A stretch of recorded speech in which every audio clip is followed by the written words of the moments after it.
یو سړی مسلسل 2 کاله وي د ټي بي مریض او د بیماری په حالت کې وفات شوی دی، مونځ او روجې ته د هغه نه پاتې شوي دي، نو څه به کوي؟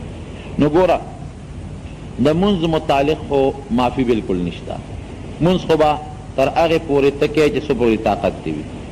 که په ولاړه نی په ناسته وکړه، که په ناسته نه شي کولی په ملاسته وکړه، په اشاره وکړه، خو مونځ به نه پرېږدې قطعا. او که داسې حالت په انسان راغی چې هغه بالکل په مانځه پوهېږي نه، بېهوشه دی، نو د 5 منځونو یا د هغې نه زیات منځونه به په دې حالت کې تیر شو، نو د هغې په اړه قضا هم نشته او کفاره هم نشته. د 5 نه چې کم سړی بېهوشه شو، 2 یا 3 منځونه د هغې قضا به وکړي. خو که 5 ته یا د 5 نه زیات به بېهوشي راله، ده ته بالکل پته نه لګي، د په مانځه پوهېږي نه، نو بس دا مونځ ته بیا ساقط دی، بیا کفاره هم نشته دی. خو تر څو چې په مانځه دی پوهېږي، نو د سترګو په اشاره به یې کوي، خو کوي به یې خامخا. خدای دې مسلمان وساتي چې مونځ ته قضا کېږي.